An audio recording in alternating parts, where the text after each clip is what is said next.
এই দুনিয়ার পুরো জীবনটা এটা হচ্ছে লালসাময় একটা জীবন, লোভ, মরিচিকা, মায়াজাল। এই মায়াজালে আমরা আটকে আছি, ফলে মৃত্যুর কথা আমরা ভুলে গিয়েছি। পাগলের মতো ছুটছি, আরো টাকা লাগবে, আরো খ্যাতি লাগবে, আরো যশ লাগবে, আরো দাপট লাগবে। আমার এত টাকা দিয়ে কি হবে, এত সম্পদ দিয়ে কি হবে, এত ব্যস্ততা দিয়ে কি হবে তোমার? স্টপ, থামুন, অনেক হয়েছে। আন্না, থামুন, take a rest, take a breath and think about death. Think that you have to go back to your Lord.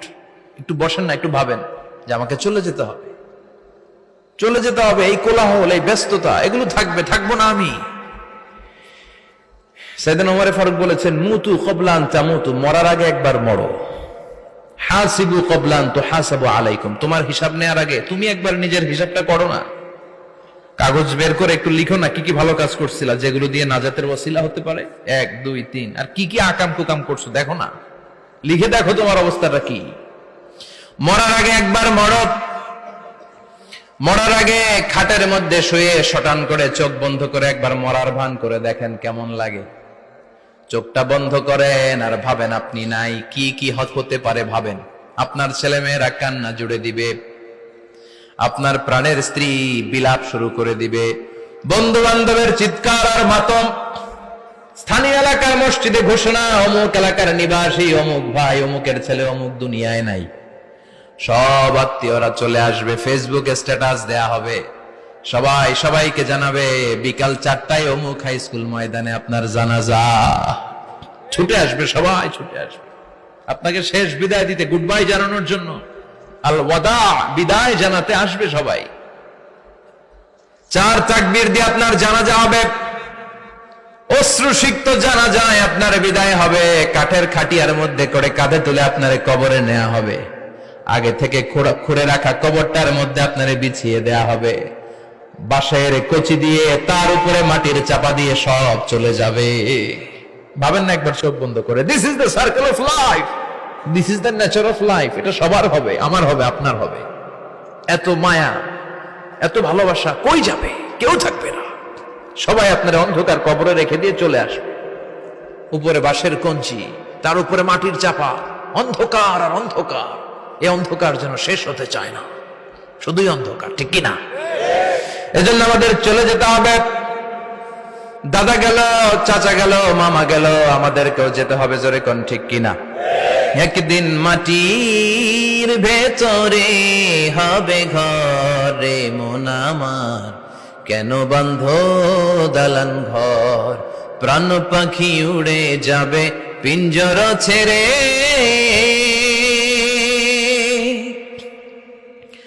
ধরা ধামে সবই রবে, তুমি যাবে চলে, বন্ধু বান্ধব যত, মাতা পিতা যারা সুত, সবই হবে তোমার পরে মন আমার, কেন বন্ধ দালান ঘর। একদিন মাটির ভেতরে হবে ঘরে মন আমার, কেন বন্ধ দালান ঘর, ঠিক কিনা? সব করে থাকবে, চলে যেতে হবে আমাদেরকে।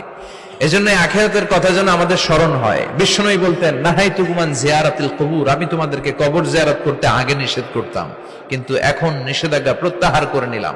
এখন সব সময় তোমরা কবরের সামনে যাবা আর জিয়ারত করবা। কবরস্থানে জানতো বড়ুয়া কৃষ্ণপুরের এই গ্রামের কবরস্থান আছে কোন দিকে? পূর্ব দিকে আছে, গোখরার জলের ওদিকে। যান আপনারা, একটু যাবেন, একটু গেলে আখিরাতের কথাটা স্মরণ হবে।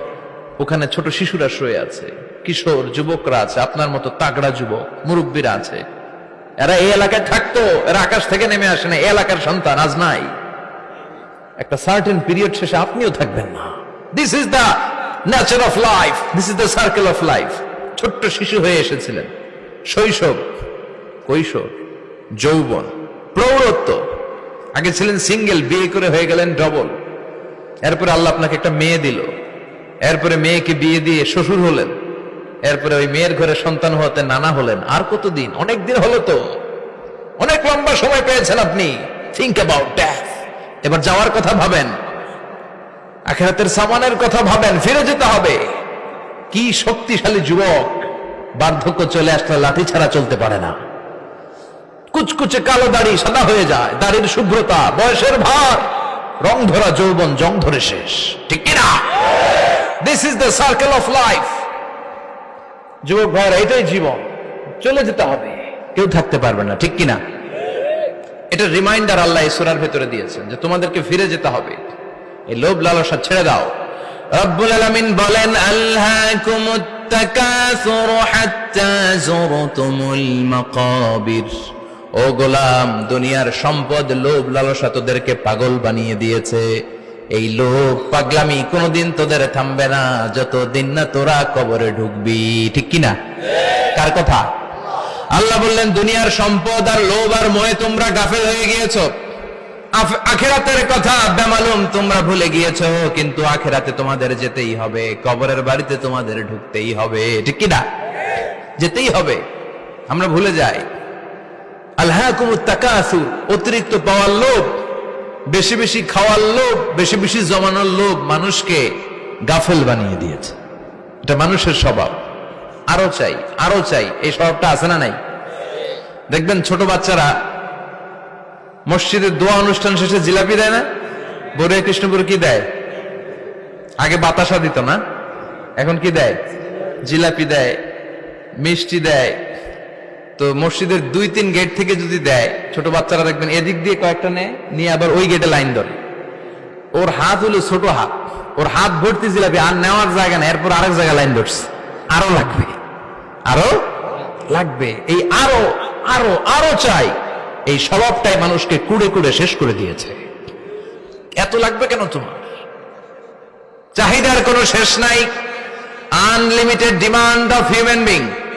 যার আছে বেশি তার চাই বেশি, যার সাইকেল আছে তার হোন্ডা চাই, হোন্ডা আছে তো প্রাইভেট কার চাই, প্রাইভেট কার আছে তো প্লেন চাই, প্লেন আছে তো হেলিকপ্টার চাই, হেলিকপ্টার আছে তো ওইটা চাই, ওইটা আছে তো সেটা চাই, ঠিক কিনা? এলাকার মেম্বার যে হয়েছে চেয়ারম্যান হতে চায়, আছে না নাই? চেয়ারম্যান সাহেব এমপি হতে চায়, আছে না নাই? এমপি সাহেব মন্ত্রী হতে চায়, আছে না নাই? মন্ত্রী সাহেব প্রধানমন্ত্রী হতে চায়, আছে না নাই? কিন্তু এই দেশে সুযোগ নাই, কথা কন। এই দেশে প্রধানমন্ত্রী সিলেক্টেড, 2-3 জনের বাইরে কেউ প্রধানমন্ত্রী হতে পারবি না, ঠিক কিনা? আমার এই জীবনে তো আমি 2-3 জনই দেখলাম। বেগম খালেদা জিয়া, মাননীয় প্রধানমন্ত্রী শেখ হাসিনার ছোট্টবেলা দেখেছি এরশাদকে, আমরা তখন ছোট। তো মানুষের চাহিদার কোনো শেষ নাই, যার আছে বেশি তার চাই বেশি। এজন্য বিষ্ণু বলেছেন, উনজুরু ইলা মান হুয়া আসফালা মিন, তোমার চেয়ে যে খারাপ আছে ওর দিকে তাকাও। ওয়ালা তানজুর মান হুয়া আ'লা মিন, তোমার চেয়ে যে ভালো আছে ওর দিকে তাকায়ও না, তোমার চেয়ে যে খারাপ অবস্থানে আছে ওর দিকে তাকাও। অনেকে নিজের অবস্থান নিয়ে সুখী না, এরকম আছে না নাই? আল্লাহ আমার এটা দিল না রে, ওইটা দিল না রে, পাইলাম না রে, কিচ্ছু হয় না, কি করব জীবনে, হতাশ। আসলে আছে কিন্তু অনেক, কিন্তু শুকরিয়া নাই, ডাকাত, ঠিক কিনা? নিজের অবস্থান নিয়ে সুখী না, কিন্তু অনেক লোক আছে তারা আপনার অবস্থানে পৌঁছতে চায়। তাদের দিকে তাকিয়ে দেখেন, আপনি যে অবস্থানে আছেন এই অবস্থানে পৌঁছাটা অনেকের কাছে স্বপ্ন। তারা প্রতিনিয়ত সংগ্রাম আর স্ট্রাগল করে যাচ্ছে আপনার অবস্থানে পৌঁছতে, আর আপনি এটা নিয়ে সন্তুষ্ট না। শেখ সাদির নাম শুনেছেন? বালাগাল উলা কাশাফাত দুজা, এই কবিতাটার রচয়িতা, ইরানের বিখ্যাত এক কবি। উনি একবার আর্থিক সমস্যার মধ্যে দিয়ে সময় কাটাচ্ছেন, টাকা নাই, পয়সা নাই, পায়ে দেওয়ার মতো জুতা নাই।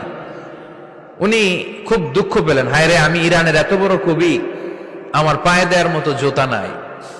দুঃখ ভরা মন নিয়ে রাস্তায় হাঁটতে বেরোলেন। হাঁটতে হাঁটতে হঠাৎ দেখলেন একটা লোক শুয়ে শুয়ে কাঁদছে, ওই লোকটার 2টা পাই নাই, পাই নাই। উনি সেজদায় পড়ে গেলেন, আল্লাহর কাছে ক্ষমা চাইলেন, আল্লাহ অনেক দিয়েছো, শুকর আলহামদুলিল্লাহ। এজন্য যেই পরিস্থিতিতেই থাকি না কেন আমরা কি পড়বো? জোরে বলেন, কি পড়বো? এজন্য কানাতু মিনাল ইসলাম, অল্পে তুষ্ট থাকার নাম হলো ইসলাম। সম্পদ লাগবে কিন্তু সম্পদের পাহাড় লাগবে না, ঠিক কিনা? অল্প খান, অল্প পড়েন, অল্প জমান, অল্পের ভেতরে বরকত ঢুকাইয়া দিছে কে? দেখবেন যাদের সম্পদ অল্প তারা সুখী বেশি। জরিপে এটা দেখা গিয়েছে, অনেক সার্ভেতে এটা এসেছে, যারা সম্পদশালী এরা দুঃখী বেশি। এদের দুঃখ বেশি, টেনশন বেশি, খুব স্বাভাবিক। টাকা যার বেশি, রোগ তার বেশি। টাকা যার বেশি, টেনশন তার বেশি। টাকা যার বেশি, ঘরে শান্তি তার কম। আছে না নাই? ঘরের ভিতরে অশান্তি, ছেলে কথা শোনে না, ছেলে টানে গাঞ্জা, মেয়ে করে পরকিয়া। আছে না নাই? স্ত্রী কথা শোনে না, ভালোবাসা নাই, ঘরটা জাহান্নামের টুকরা। রোগ বালাই, এক একটা হসপিটাল বিল পরিশোধ করতে মাসে 5 লাখ 10 লাখ। আছে না নাই? কিছু খেতে পারে না, ডাক্তার একেবারে ডায়েট মেনু বেঁধে দিয়েছে। Diet, very diet menu. এটা এটা এটা এটা কিছুই খাবেন না, শুধু গরু খাবেন না, খাসি খাবেন না, চিংড়ি খাবেন না, খালি ঘাস খাবেন। ইচ্ছে মতো ঘাস খাবেন, মানে ঘাস জাতীয় যত আইটেম আছে সব খাবেন। শাক খাবেন, সবজি খাবেন, সালাদ খাবেন। গরু, চিংড়ি, মুরগি, গোশত, ইলিশ কিছু খেতে পারে না। তাহলে রোগ বেশি, খাওয়ার মজা নাই, ঘরে সাংসারিক শান্তি নাই, খালি ব্যারাম আর ব্যারাম। ঠিক কিনা? কিন্তু সম্পদের পাহাড় ঘটেছে। আর অল্প যারা খায়, অল্প পড়ে, রিক্সাওয়ালা, কুলিওয়ালা, অল্প বেতনের চাকরি, কিন্তু হক হালালি মেনে চলে, দেখবেন শান্তি আছে অনেক। হ্যাঁ, বাসা ভাড়া দেয়, ফ্যামিলি চালায়, বাচ্চাদের স্কুল বিল, এরপরও মাস শেষে 1-2 হাজার টাকা হাতে থেকে যায়। আর ওর প্রতি মাসে 10 কোটি টাকা ইনকাম, তারপরও ব্যাংকের ঋণ আছে না নাই? সুখ কারে বলে? কিভাবে আপনি সুখকে ডিফাইন করবেন? সুখ তো টাকায় কিনা যায় না। শান্তি টাকা দিয়ে হয় না, শান্তি দেওয়ার মালিক কে? শান্তি আছে অল্প খেয়ে শুকর করার মধ্যে, শান্তি আছে আলহামদুলিল্লাহর মধ্যে। চিল্লায় বলেন ঠিক কিনা? এজন্য অল্প খাবো, অল্প পড়বো, অল্প জামাবো, অল্পের ভেতরে বরকত দিয়েছে কে? দেখেন, ধনী ভাইরা খেতে পারে না, কিন্তু রিক্সাওয়ালার কি সমস্যা হয়? রিক্সাওয়ালারা সব খেতে পারে। কুলিওয়ালা, দিন মজুর, এরা একেবারে স্লিম, সুঠাম দেহি, মেদহীন পেট, পেটে কোনো মেদ নাই, ভুড়ি নাই। আর কোটিপতিদের মেদ আছে না নাই? এত বড় বড় পেট। ঠিক কিনা? আমাদেরও পেট আছে, তবে হালাল পেট। এটা হারাম টাকা দিয়ে এই ভুড়ি বানাই নাই আমরা। চিল্লায় বলেন ঠিক কিনা? রিক্সাওয়ালা, কুলিওয়ালা নিজেও নামাজ পড়ে, বউ নামাজ পড়ে, বাচ্চাটাও নামাজ পড়ে, রিক্সা চালায় আর জিকির করে লা ইলাহা। প্রাণ খুলে মন থেকে আওয়াজ করে সবাই পড়েন আস্তাগফিরুল্লাহ। আবারও পড়েন আস্তাগফিরুল্লাহ। চিল্লায় পড়েন আস্তাগফিরুল্লাহ। বিশ্বনবী ইস্তিগফারের অনেকগুলো আলফাজ শিখিয়েছেন। সবচেয়ে সহজ যেটা শিখিয়েছেন সেটার নাম হলো আস্তাগফিরুল্লাহ। বিশ্বনবী জামাতে সালাত শেষে সালাম ফিরিয়ে আওয়াজ করে পড়তেন আল্লাহু আকবার, তারপরে 3 বার পড়তেন আস্তাগফিরুল্লাহ, আস্তাগফিরুল্লাহ, আস্তাগফিরুল্লাহ। পড়ার দরকার আছে না নাই? পড়তে রাজি আছেন তো? সালাম ফেরানোর পরে কি পড়বেন? নাকি দোয়া করার জন্য পাগল হয়ে যাবেন? আল্লাহুম্মা আমিন ইয়া আরহামার রাহিমিন। আছে না নাই? পাগল হয়ে যায় দোয়া করার জন্য, কিন্তু তাসবিহগুলো পড়তে চায় না। বিশ্বনবী লম্বা তাসবিহ পড়তেন, সালাম ফেরানোর পরেই আস্তাগফিরুল্লাহ। পড়তে রাজি আছেন? আবার বিশ্বনবী বললেন, যে ব্যক্তি পড়বে আস্তাগফিরুল্লাহ আল্লাযী লা ইলাহা ইল্লা হুয়াল হাইয়ুল কাইয়্যুম ওয়া আতুবু ইলাইহি, যুদ্ধের ময়দান থেকে যদি কেউ পালিয়ে যায় তার কোনো মাফ নাই। এটা অনেক বড় কবিরা গুনাহ। আত-তাওয়াল্লি মিন ইয়াউমিজ যাহফ, যুদ্ধের ময়দান থেকে পালালে ওর কোনো মাফ নাই। বিশ্বনবী বলেন, যুদ্ধের ময়দান থেকে পালিয়ে এসেছে কোন মুসলিম সৈনিক, সেও যদি এই আস্তাগফিরুল্লাহ আল্লাযী লা ইলাহা ইল্লা হুয়াল হাইয়ুল কাইয়্যুম ওয়া আতুবু ইলাইহি মন থেকে পড়ে, তার জীবনের গুনাহ আল্লাহ মাফ করে দিবে। আবার সাইয়েদনা আবু বকর, সহিহ বুখারীর বর্ণনা, বিশ্বনবীরে বললেন, ইয়া রাসূলুল্লাহ আল্লিমনি দুআআন আদউ বিহি ফি সালাতি। ও নবী, আপনি আমারে এমন একটা দোয়া শিক্ষা দেন যেই দোয়াটা আমি নামাজের মধ্যে করব। বিশ্বনবী বললেন, তুমি নামাজের মধ্যে পড়ো, আল্লাহুম্মা ইন্নী যালামতু নাফসি যুলমান কাসীরা ওয়া লা ইয়াগফিরুয যুনুবা ইল্লা আনতা ফাগফিরলি মাগফিরাতাম মিন ইনদিকা ইন্নাকা আনতাল গফুরুর রহিম। সুবহানাল্লাহ। এটারে আমরা বলি দোয়া মাসুরা। এটাও একটা ইস্তিগফার। যেখানেই ক্ষমা চাওয়ার কথা আছে ওইটাই ইস্তিগফার। বুঝতে পেরেছেন? আল্লাহুম্মা ইন্নী যালামতু নাফসি, ও আল্লাহ অনেক জুলুম করেছি, যুলমান কাসীরা, জুলুমের শেষ নাই। ওয়া লা ইয়াগফিরুয যুনুবা ইল্লা আনতা, আপনি ছাড়া এই জুলুম আর পাপ ক্ষমা করার কেউ নাই। ফাগফিরলি মাগফিরাতাম মিন ইনদিক, নিজ গুণে আমার গুনাহ ক্ষমা করে দেন। ওয়া লা ইয়াগফিরুয যুনুবা ইল্লা আনতা, আপনি ছাড়া গুনাহ ক্ষমা করার দ্বিতীয় কেউ নাই। আমাদের পাপ ক্ষমা করার আর কোন সত্তা আছে? চিল্লায় বলেন। আবার বিশ্বনবী বললেন, যত ইস্তেগফার আছে সব ইস্তেগফারের সেরা সর্বশ্রেষ্ঠ ইস্তেগফারের নাম সাইয়্যিদুল ইস্তেগফার। কি নাম? সহিহ বুখারীর বর্ণনা। শাদ্দাদ ইবনে আউস রাদিয়াল্লাহু তাআলা আনহু বর্ণনা করে বলেন, কেউ যদি দিনের বেলা একবার সাইয়্যিদুল ইস্তেগফার পড়ে, ওই দিন যদি লোকটার মৃত্যু হয়ে যায়, মুহূর্তের মধ্যে লোকটার জান্নাতি ঘোষণা দিয়ে দিবে কে? রাত্রি বেলা যদি কেউ সাইয়্যিদুল ইস্তেগফার একবার পড়ে, ওই রাতে ইন্তেকাল হলে তার জীবনের সব গুনাহ মাফ করে দিয়ে ওই লোকটারেও জান্নাতি করে দিবে কে? দিনে যদি সাইয়্যিদুল ইস্তেগফার একবার পড়েন, ওই দিনে ইন্তেকাল করলে আপনি জান্নাতি। রাতে যদি সাইয়্যিদুল ইস্তেগফার কেউ পড়েন, ওই রাতে ইন্তেকাল হলে আপনি জান্নাতি। এটা সহিহ বুখারীর বর্ণনা। সব ইস্তেগফারের রাজা, শ্রেষ্ঠ ইস্তেগফার। মুখস্থ আছে না? কার কার মুখস্থ আছে? হাত তুলেন। সাইয়্যিদুল ইস্তেগফার মুখস্থ আছে কার? মাশাআল্লাহ, তাবারাকাল্লাহ। এটা আপনাদের বাড়ির কাজ দিলাম। যাদের মুখস্থ নাই তারা গুগলে সার্চ করবেন সাইয়্যিদুল ইস্তেগফার, লেখা মাত্রই পেয়ে যাবেন। বইতে আছে, বিভিন্ন ইসলামিক দোয়ার বইতে আছে, গুগলে ইউটিউবে সার্চ দিলে পেয়ে যাবেন। এই সাইয়্যিদুল ইস্তেগফার প্রতিটা মুমিনের অন্তরে থাকার দরকার আছে না নাই?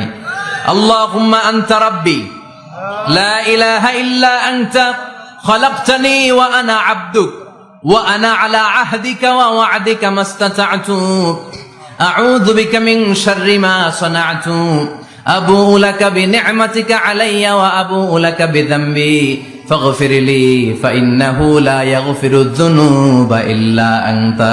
সুবহানাল্লাহ পড়েন। এটার নাম সাইয়্যিদুল ইস্তেগফার। এটার নাম কি? কত হাবিজাবি দোয়া যে বানায় বানায় পড়ে তার শেষ নাই। বিশ্বনবী যে দোয়াগুলো শিখায় দিলেন, এগুলো পড়তে সালাত শেষে 1 ঘন্টা সময় লাগবে আপনার। 1 ঘন্টার আগে মুসল্লা থেকে ওঠার কোনো সুযোগ নাই। চিল্লায় বলেন ঠিক কিনা?